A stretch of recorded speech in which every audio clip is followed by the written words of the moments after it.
Hello students, स्वागत है आपका। आज की इस वीडियो में हम लोग जानेंगे कि मैक्रोज का यूज़ करना क्यों हमारे लिए ज़रूरी होता है माइक्रोसॉफ्ट एक्सेल के अंदर। अगर माइक्रोसॉफ्ट एक्सेल के अंदर आप काम कर रहे हैं तो आपको मैक्रो की कई बार ज़रूरत पड़ जाती है अपने काम को जल्दी से करने के लिए। क्या होता है ये मैक्रोज, आइए देखते हैं। सबसे पहले अगर बात करें तो यहाँ पर दिया हुआ है कि macros are advance feature that can speed up editing of formatting you may perform often in a Excel sheet. कह रहा है कि आप जो प्रायः फॉर्मेटिंग अपने एक्सेल शीट में करते रहते हैं, जैसे रोज़ आप बॉर्डर लगाते हैं, रोज़ आप कुछ टेक्स्ट लिखते हैं, रोज़ आप जो है कुछ कलर वगैरह डालते हैं, या कोई ऐसा काम जो आप रेगुलर बेसिस पे करते हैं, तो उसमें स्पीड अप करने के लिए हम मैक्रोज का यूज़ कर सकते हैं। They record sequence of menu selection. Macro क्या करता है कि जो भी आप काम कर रहे हो ना, जो भी आप मैनुअली काम कर रहे हो, वन बाई वन काम कर रहे हो, उनको रिकॉर्ड करते जाता है और एक जगह कहीं उसे सेव कर देता है। और जैसे ही आप उसे वापस से रन करते हैं तो वो क्या करता है, एग्जीक्यूट हो जाता है। मतलब जो भी आपने रिकॉर्ड किया था वो सब एक ही बार में परफॉर्म हो जाता है। तो रिकॉर्डिंग करना किसी भी स्टेप को ये मैक्रो का काम होता है। तो यूँ कहें कि मैक्रो का काम क्या है, तो मैक्रो का काम है एक्सेल में आप जो भी काम कर रहे हो उसको रिकॉर्ड कर लेना। ओके, आपके द्वारा की जा रही हर एक एक्टिविटी को मैक्रो रिकॉर्ड कर लेता है और एक शॉर्टकट की बनाकर उसे रख लेता है, ताकि जब आप वो शॉर्टकट की दबाएं तो आपका मैक्रो काम कर जाए। अब इसमें दो चरण होते हैं। पहला होता है कि आप पहले मैक्रोज को रिकॉर्ड करिए, मैक्रो को रिकॉर्ड करिए, और दूसरा होता है कि अब आप मैक्रो को रन करिए। तो ये दो चरण है। कैसे करना है वो देख लीजिए। सबसे पहले आपको मैक्रोज पे जाना है, उसके बाद में आपको रिकॉर्ड मैक्रो पे क्लिक करना है, फिर उसके लिए नाम डालना है बिना कोई स्पेस दिए हुए।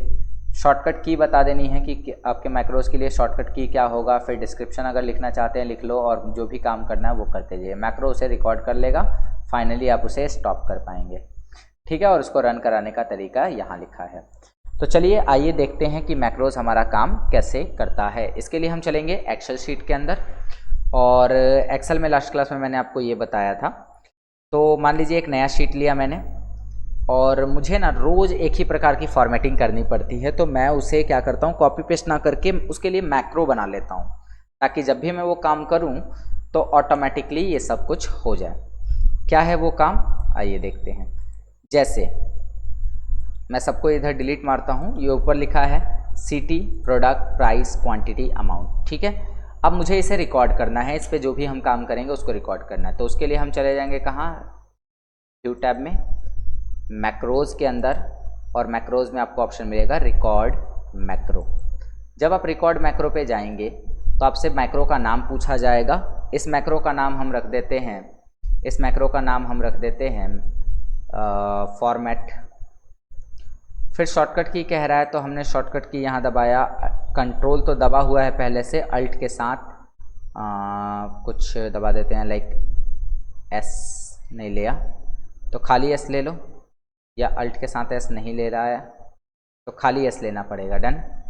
तो हमने यहाँ पे क्या लिया, कंट्रोल के साथ कोई दूसरा ऐसा कीवर्ड लेना जो कि किसी और का ना होता हो। तो कंट्रोल के साथ मान लो मैंने क्या ले लिया, कंट्रोल के साथ शिफ्ट के साथ मैंने डी ले लिया, तो कंट्रोल शिफ्ट डी हो गया। अब कंट्रोल शिफ्ट डी हो गया यहाँ पर। उसके बाद कह रहा है इसी वर्कबुक के लिए मैक्रो रिकॉर्ड होगा। डिस्क्रिप्शन अगर कुछ लिखना है तो वो लिख सकते हैं, अदरवाइज करेंगे ओके। मैक्रो रिकॉर्डिंग स्टार्ट हो चुकी है। अब आप जो भी काम करते जाएंगे मैक्रो उसे रिकॉर्ड करते जाएगा। तो ऐसे करना है सेलेक्ट, तो पहला काम रिकॉर्ड, दूसरा पहले इसे सेलेक्ट करना है, फिर आपको होम टैब में जाकर इसके लिखने का साइज़ बड़ा करना है, बोल्ड करना है, यहाँ से कलर डालना है, उसके बाद में यहाँ से भी कलर डाल सकते हैं आप, और उसके बाद में इसे सेंटर अलाइनमेंट देना है। तो इस तरीके से क्या कर सकते हैं आपने जितना भी काम किया वो सब मैक्रो ने रिकॉर्ड कर लिया। उसके बाद में सबको सेलेक्ट करना है, एंड देन यहाँ से क्या करना है, यहाँ से आपको ऑल बॉर्डर कर देना। तो ये जितना भी आपने काम किया ना, मैक्रो ने सारा रिकॉर्ड कर लिया होगा। मैक्रो को अब रिकॉर्डिंग बंद करने के लिए कहेंगे, तो उसके लिए मैक्रोज में वापस जाएंगे, यहाँ कहेंगे स्टॉप रिकॉर्डिंग और देखो हमारा काम हो गया। मैं एक अगले सीट पे ले जाता हूँ और यहाँ मैं उस मैक्रो का शॉर्टकट कंट्रोल शिफ्ट डी दबाता हूँ तो आप देखो कि यहाँ पर जो भी काम किया गया था वो सारा आ गया। अब आप कहेंगे लिखा हुआ क्यों नहीं आया, क्योंकि लिखा हमने पहले था और फॉर्मेटिंग बाद में की है, प्लस में बॉर्डर बाद में लगाया है। तो जो भी काम हमने मैक्रो रिकॉर्ड स्टार्ट करने के बाद किया है वो सब रिकॉर्ड हुआ होगा और स्टार्टिंग के पहले तो रिकॉर्ड होगा नहीं, है ना। तो ये ऑप्शन आपको यहाँ पर देखने को मिलता है मैक्रो के अंदर। आई होप कि आपको मैक्रो क्या है और क्यों हम यूज़ करते हैं ये बात समझ में आ गई होगी। ठीक है, तो मिलते हैं आपसे अगले वीडियो में अगले किसी यूनिट में।